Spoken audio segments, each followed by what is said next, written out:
Hi అండి. చూడండి friends, ఈరోజు వచ్చేసి ఏంటంటే ఇక్కడ పఫ్ హ్యాండ్స్ అయితే పెడుతున్నానండి. అంటే మనకి హ్యాండ్ చుట్టూ ఫీల్డ్స్తోని కుడతాం కదా, ఆ పఫ్ హ్యాండ్స్ అండి. పఫ్ హ్యాండ్స్లో కూడా ఎన్నో రకాలు ఉంటాయి కదా. అయితే ఇక్కడ నార్మల్గా నేను హ్యాండ్స్, మన నార్మల్ హ్యాండ్స్ ఎలా కట్ చేస్తానో అలానే కట్ చేస్తాను. పఫ్ అనేది మనకి మెయిన్ క్లాత్ ఎక్స్ట్రా తీసుకోవాలండి. లైనింగ్ అనేది నార్మల్గా హ్యాండ్స్ ఎలా కట్ చేస్తామో అలానే, అంటే ఎక్కువ తక్కువ ఏం అవసరం లేదు, నార్మల్ హ్యాండ్స్ లెక్కనే కట్ చేసుకోవాలి. ఇక్కడ హాఫ్ ఇంచ్ అయితే మనము ఎక్స్ట్రా తీసుకున్నామండి. అంటే పట్టీ అయినా పెట్టుకోవచ్చు, పైపింగ్ అయినా వేసుకోవచ్చు. నేను ఇక్కడ పట్టి పెడతాను, పెద్ద పట్టి పెడతాను అది కూడా. అయితే ఇక్కడ హాఫ్ ఇంచ్ తీసుకున్నాం కదా, హ్యాండ్ పొడవులో నుంచి ఒక 1 ఇంచ్, మొత్తం 1.5 ఇంచ్ పొడవు అయితే పెడతానండి పట్టి అనేది. ఇక్కడ ఇలా హ్యాండ్ పొడవు అయితే ఇలా చూసుకోవాలి. ఓపెన్ అనేది మనకి ఆపోజిట్లో ఉండాలండి. హ్యాండ్ మార్క్ చేసేటప్పుడు ఖచ్చితంగా కటింగ్ చేసుకునేటప్పుడు మనకి ఆపోజిట్లో అయితే ఉండాలి ఓపెన్ అనేది. ఇక్కడ చూడండి, హ్యాండ్ పొడవు వచ్చేసి మనకి 8 ఇంచెస్ ఉంది కదా, ఒక 1 ఇంచ్ తగ్గించాను. ఎందుకంటే పఫ్ హ్యాండ్స్కి మరీ మీడియం సైజ్ పెట్టినా కూడా పఫ్ అసలు బాగుండదండి. అందుకని చెప్పి నేనైతే ఒక 7 ఇంచెస్ అయితే పెట్టాను. 7 ఇంచెస్లో కూడా 1 ఇంచు మనకు పట్టి కోసమే పోతుంది, ఒక 6 ఇంచెస్ అయితే వస్తాయి ఫీల్స్ అనేది. ఇక్కడ చంక డౌన్ అనేది 3 ఇంచెస్కి మార్క్ చేశాను. పైన షోల్డర్ నుంచి కిందికి ఒక 2 ఇంచెస్కి డౌన్ చేసి అక్కడ నుంచి ఇలా డౌన్ చేసుకుంటే మనకి హ్యాండ్ కరెక్ట్గా వచ్చేస్తుంది. చూడండి, ఇలా హ్యాండ్ లూజ్ అనేది ఇలా మార్క్ చేసుకోవాలి. తర్వాత ఫస్ట్ మనకు షోల్డర్ దగ్గర కుట్టు ఉంటుంది కదండి, అక్కడ నుంచి ఫస్ట్ కుట్టు వరకు, సైడ్ జాయింట్లలో ఫస్ట్ కుట్టు వరకు ఇలా చూసుకుంటే చంక లూజ్ అనేది ఈజీగా వచ్చేస్తుంది. ఇక్కడ పీస్ అయితే నేనేం వేయొద్దు అనుకున్నాను, కానీ లాస్ట్లో కుట్టేటప్పుడు అయితే పీస్ అనేది యాడ్ చేశానండి. మళ్ళీ ఖర్చుకు మనము జాయిన్ చేసిన తర్వాత లాస్ట్కు లేదు క్లాత్ అనేది, అందుకని చెప్పి 2 ఇంచెస్ పీస్ అయితే యాడ్ చేశాను. ఇక్కడ లోత్ అనేది ఇలా తీసుకోవాలండి. 2 ఇంచెస్కి మార్క్ చేసాం కదా పైన, అక్కడ నుంచి లోత్ అనేది తీసుకోవచ్చు. మనకి పఫ్ కోసం లోతు కూడా అవసరం లేదు, కాకపోతే కొంతమంది కన్ఫ్యూజ్గా ఉంటారు కదా, అక్కడ నుంచి అయితే లోత్ అనేది తీసుకోవచ్చండి. తర్వాత ఇక్కడ ఎక్స్ట్రా ఉన్నదంతా క్లాత్ కట్ చేసుకుంటే మనకి హ్యాండ్ అనేది పర్ఫెక్ట్గా వస్తుందండి. పఫ్ కోసము నార్మల్ హ్యాండ్స్ ఎలా కట్ చేస్తారో అలా కట్ చేసుకోవాలి అంతే. ఇక్కడ టక్స్ పెట్టేసుకొని చూడండి, ఇలా పర్ఫెక్ట్గా వచ్చేసాయి. ఎందుకంటే మనకి ఇలా అక్కడ కూడా ఎంత తీసుకోవాలనేది కూడా తెలియాలి కదా, అందుకని మార్క్ చేసుకోండి. మొత్తం మార్క్ చేసుకుంటే మనం ఎంత ఖర్చు కోసం తీసుకుంటామనేది కరెక్ట్గా తెలుస్తుంది. ఇప్పుడు బ్యాక్ పార్ట్ కట్ చేసేటప్పుడు ఈ హ్యాండ్స్ దగ్గర ఈ క్లాత్ అనేది ఉంటుంది కదండి, మనం కట్ చేసిన తర్వాత ఇది చంక దగ్గర మనకి పీస్ యాడ్ చేస్తాం కదా జాయింట్లో, చంక దగ్గర జాయింట్స్ కోసం అయితే ఈ పీస్లు అనేది యాడ్ చేసుకోవాలండి. ఎందుకంటే క్లాత్ అనేది సరిపోదు మనకి మళ్ళీ, అందుకంటే బ్లౌజు హైట్ ఉన్నా కూడా హ్యాండ్స్ పొడవు పెట్టుకున్నా కూడా ఒక్కొక్కసారి సరిపోదు. ఇలాంటి క్లాత్ మనకి చంక దగ్గర చూడండి, ఇప్పుడు నేను చూపిస్తున్నాను కదా, ఇలా పీస్ అనేది యాడ్ చేసుకోవాలి. తర్వాత కింద హాఫ్ ఇంచ్కి అయితే మార్క్ చేసుకుందాం, ఎందుకంటే ఇది బ్యాక్ పార్ట్ అండి. బ్యాక్ పార్ట్ ఓపెన్ అనేది మనకి ఆపోజిట్లో ఉండాలి. అంచులు ఉంటాయి కదా, ఆ అంచులు అనేది మనకి ఆపోజిట్లో ఉండాలి. తర్వాత కింద నడుము పట్టి కోసమైనా పైపింగ్ వేసుకున్నా మనం హాఫ్ ఇంచ్ అయితే తీసుకోవాలి. తర్వాత ఇక్కడ చూడండి, ఉక్స్ పట్టి నుంచి కాజా పట్టి వరకు చూసుకోవాలి. ఇలా నడుము మనకి ఎంతనా రానియండి, అందులో 4 భాగాలు చేసుకోవాలి. 4వ భాగం అయితే ఇక్కడ పెట్టేసుకోవాలండి.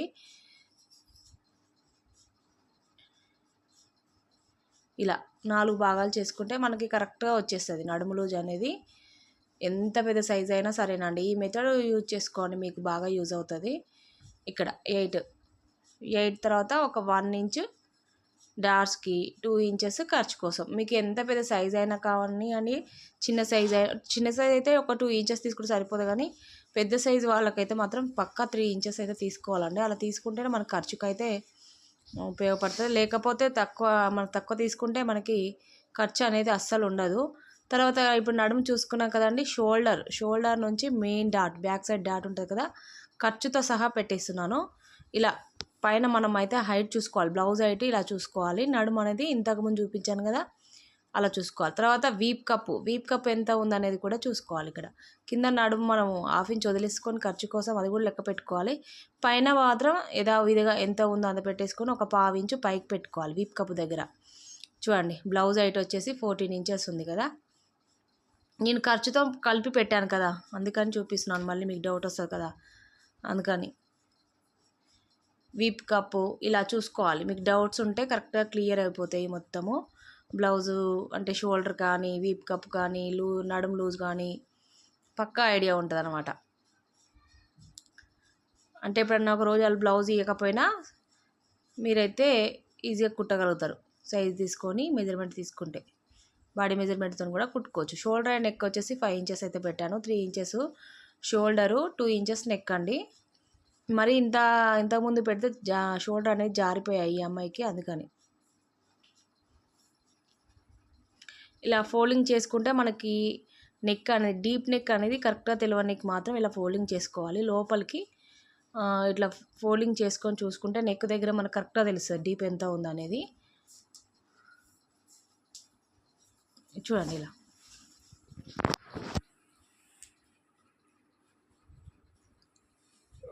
ఇలా కొంచెం నెక్ అనేది ఇలా లాగి పట్టుకున్నామంటే మనకి కరెక్ట్గా తెలిసిపోతుంది. షోల్డర్ దగ్గర ఇక్కడ బ్యాక్ పార్ట్ ఎంతవరకు అవుతుందో అంతవరకు పెట్టేసుకోవాలండి. తర్వాత ఇలా డీప్ నెక్ అయితే 2.5 అయితే ఉంది.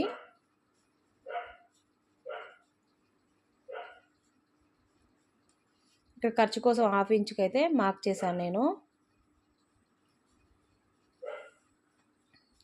చంక డౌన్ వచ్చేసి 6.5 ఇలా మార్క్ చేసుకోవాలి మొత్తం బ్లౌజ్ అయితే. మనము 1 ఇంచు లోతు, చంక లోతు అనేది 1 ఇంచు తీసాను. కర్వ్ స్కేల్తోని ఇలా మనము లోతు అనేది తీసుకుంటే పర్ఫెక్ట్గా వస్తుంది ఫ్రెండ్స్. ఎప్పుడైనా కొత్తగా నేర్చుకునే వాళ్ళకే బాగా యూజ్ అవుతుంది ఈ కర్వ్ స్కేల్ అనేది. ఇక్కడ కూడా పైన మనకి 5 ఇంచెస్ ఉంది కదా, ఇక్కడ కూడా అంతే ఉండాలి.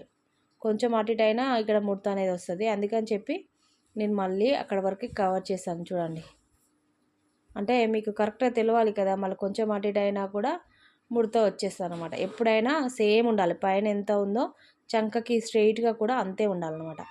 డీప్ నెక్ వచ్చేసి 2.5 పెట్టాం కదా, పైన 2 ఇంచెస్ నెక్, కింద 1/2 ఇంచు పెంచాలన్నమాట. లేదు వాళ్ళకి ఇంకా కొంచెం డీప్గా కావాలంటే 3 ఇంచెస్. ఇంకా 3 ఇంచెస్ పెట్టుకున్నప్పుడు ఈ బాడీ మెజర్మెంట్కి అయితే సరిపోతుంది. ఇంకా అంతకన్నా ఎక్కువ పెట్టుకుంటే అయితే వీళ్ళకైతే సెట్ కాదండి.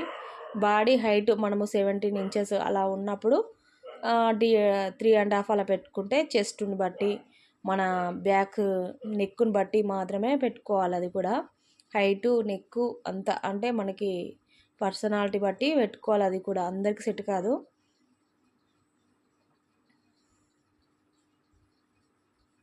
ఇప్పుడు బ్యాక్ పార్ట్ ఎలా ఉందో అలా మొత్తం కట్ చేసుకున్న తర్వాత మనకి ఫ్రంట్కి అయితే బ్యాక్ పార్ట్ ఎలా ఉందో అలా మొత్తం మార్క్ చేయాలండి. మార్క్ చేసిన తర్వాత సైజ్ బ్లౌజ్ తీసుకొని ఇలా నెక్ ఉక్స్ పట్టి సైడ్ చూసుకోవాలి. ఎప్పుడైనా మనము ఫ్రంట్ అయితే ఇక్కడ 4 ఉక్స్ల వరకు చూసుకోవాలి. కాజాపట్టి ఉక్స్ పట్టి దగ్గర 4 ఉక్స్ల వరకు మాత్రం మార్క్ చేసుకోవాలి, అది ఏ సైజ్ బ్లౌజ్ అయినా సరే.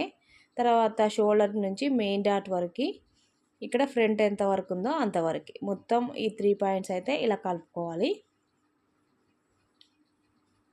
చాలా ఈజీ అండి ఫ్రంట్ మనకి కట్ చేయడం అయితే.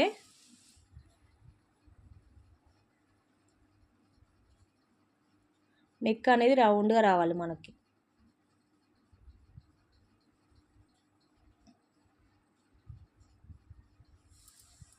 అయితే వీలయ్యే ఒక 4 బ్లౌజెస్ అయితే కుట్టానండి. అన్నీ బ్యాక్ డ్రాపు, పైన వచ్చేసి రాసి హ్యాండ్స్.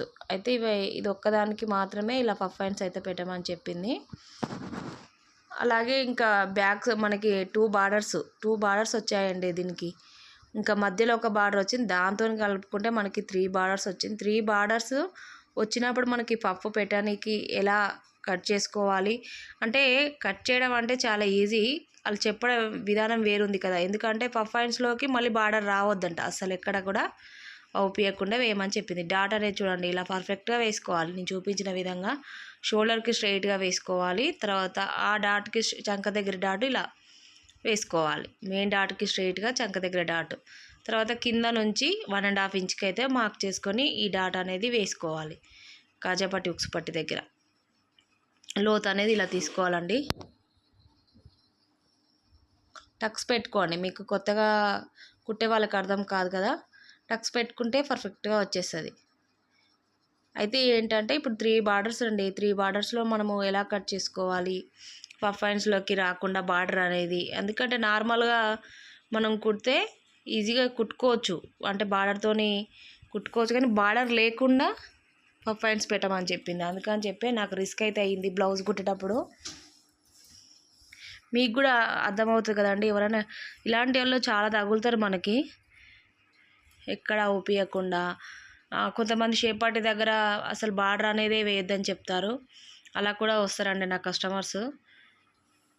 ఒక్కొక్కరు మైండ్ సెట్ ఒక్కొక్కలా ఉంటుంది. మనం చెప్పినా కొంతమంది వినిపించుకోరు, కొంతమంది అర్థం చేసుకుంటారు, కొంతమంది అర్థం చేసుకోరు. అందుకని చెప్పి వాళ్ళ మైండ్ సెట్ ఎలా ఉంటుందో అలానే మనం కూడా కుట్టాలన్నమాట. అయితే ఇక్కడ చూడండి, కింద ఒక బార్డరు, పైన ఒక బార్డరు, మధ్యలో ఒక బార్డర్, అంటే ఒకటి పెద్దది, ఒకటి స్మాల్ది, ఒకటి మీడియం సైజు, ఇలా 3 బార్డర్స్ అయితే వచ్చాయండి. అయితే ఇక్కడ నేను ఏం చేశానంటే ఈ బార్డర్స్ ఎలా తీసేసాను, ఎలా కట్ చేశాను అనేది చూడండి, మీకు కూడా బాగా యూజ్ అవుతుంది ఈ వీడియో అనేది. ఇక్కడ చిన్న బార్డర్ అనేది తీసేసాను ఫస్ట్ నేను. తీసేసి తర్వాత ఇప్పుడు మనం పఫ్ కోసం అయితే ఎక్కువ క్లాత్ తీసుకోవాలి కదా, మెయిన్ క్లాత్. అందుకని చెప్పి స్ట్రైట్గా ఇప్పుడు ఇక్కడ ఎంత ఉందో అంత స్ట్రైట్గా తీసేసాను క్లాత్ అనేది. చిన్న బార్డర్ తీసేసి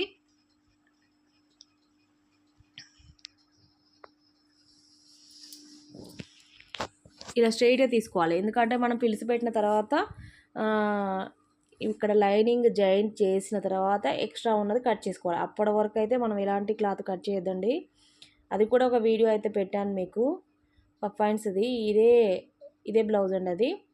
ఇప్పుడు సేమ్ ఇదే పీస్ ఇక్కడ వేసుకొని మనం కట్ చేసుకోవాలి, ఎందుకంటే ఒకటే హ్యాండ్ కట్ చేసాం కదా ఇక్కడ, మళ్ళీ ఇంకో హ్యాండ్ కోసం అనేది ఇక్కడ కట్ చేసుకోవాలి.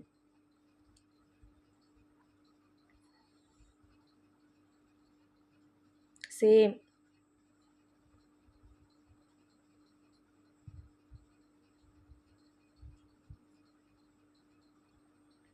ఇలా నీట్గా కట్ చేసుకోవాలి, ఎందుకంటే మనం కొంచెం అటు ఇటు అయినా ఫిల్స్ పెట్టేటప్పుడు అస్సలు బాగుండదు. ఇక్కడ బ్లూ కలర్ ఉంది కదా, అది తీసేసుకుందాము. తర్వాత ఇప్పుడు చూడండి, బ్యాక్ పార్ట్ ఇలా అందులోనే ఫ్రంట్ మనకి షేప్ పార్టీలు అనేది ఎలా తీస్తాను అనేది చూడండి.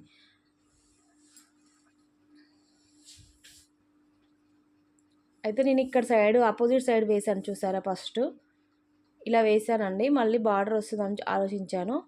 ఇక్కడ వేసి చూస్తే ఖచ్చితంగా మనము ఆమె చెప్పినట్టే మనము వేయద్దని చెప్పింది కదా, అలానే వచ్చేస్తుంది వీప్ కప్ దగ్గర. అస్సలు బాగుండదు. ఇప్పుడు ఎవ్వరు వేయట్లేదండి దాదాపు, అది వాళ్ళ ఇష్టం, అది మనం చెప్పినా వినరు కదా. అందుకని చెప్పి ఒక షోల్డర్ దగ్గర మాత్రమే 2 ఇంచెస్ పొడవు అయితే వచ్చింది ఇది, అక్కడ వేసానండి. ఇక ఎందుకంటే తప్పదు కదా మరి, ఇంత 3 బార్డర్స్ వచ్చినప్పుడు ఎక్కడ రాకుండా కుట్టాలంటే చాలా కష్టం అది. అందుకని చెప్పి ఆమెకు చెప్పి అడిగాను నేను, ఇలాగ వస్తుందని చెప్తే, సరే అక్క ఇలా కుట్టు, ఏం కాదు, మనకి షోల్డర్ దగ్గరనే కదా, అంత పెద్దగా ఏం అవుపోయేదని చెప్పి కుట్టమని చెప్తే ఇక కుట్టానండి. ఇందులోనే ఫ్రంట్ తీయాలి. ఇప్పుడు ఫ్రంట్కు మనం ఎలా కుట్టినా ఏం పర్వాలేదండి, ఎందుకంటే మనకి బయటకు అవుపియదు కదా, అంత అవుపించినా ఏం కాదు. ఎందుకంటే బార్డర్స్ మరి 3 బార్డర్స్ వచ్చినప్పుడు పర్ఫెక్ట్గా బ్లౌజ్ ఎక్కడ అవుపియకుండా అంటే కొంచెం కష్టమే కదా. నేను ఇలా అయితే కట్ చేశానండి. మీకు ఎలా అనిపించింది అనేది వీడియో అనేది కామెంట్ చేయండి ఫ్రెండ్స్ మీరు. అలాగే లైక్ చేయండి, సబ్స్క్రైబ్ చేసుకోండి, షేర్ చేయండి వీడియో కూడా. ఇలా నీట్గా కట్ చేసుకోవాలి. చుట్టూ ఉన్న క్లాత్ ఒక 1/2 ఇంచుతో ఎక్స్ట్రా కట్ చేసుకోవాలి. 1/2 ఇంచు ఉంటే మనకి కుట్టిన తర్వాత కట్ చేసుకోవచ్చు, కానీ ఫస్టే మనం సమానంగా కట్ చేస్తే ఇది క్లాత్ అనేది అటు ఇటు జారుతుందండి, మీకు అస్సలు సెట్ కాదు. తర్వాత మీకు డౌట్ అయితే వస్తుంది కదా, షేప్ పార్టీలు ఎక్కడ తీస్తారని చెప్పి. ఇది కొంగు సైడ్ మాత్రం ఎక్స్ట్రా పీస్ వచ్చిందండి. ఇది క్రాస్ ఉంది, చాలా క్రాస్ ఉంది. అందుకని క్రాస్ మనం ఎలాగో పీకో ఫాల్ చేసేటప్పుడు కట్ చేస్తాం కదా. ఇక్కడ చూడండి ప్లేన్ వచ్చింది. ఇక్కడ ఈ ప్లేన్ అనేది మనకు బాగా యూజ్ అవుతుంది షేప్ పట్టి కోసము. ఇదొకటి మనకి నెక్ దగ్గర పీస్ ఉంటుంది కదా, ఆ నెక్ దగ్గర పీస్ 2 అయితే బాగా వచ్చేసాయి మనకి, అంటే షేప్ పట్టీల కోసం అయితే సెట్ అయిపోయినట్టే. ఇక ఇలా కట్ చేసుకోవాలండి. మనకి షేప్ పట్టి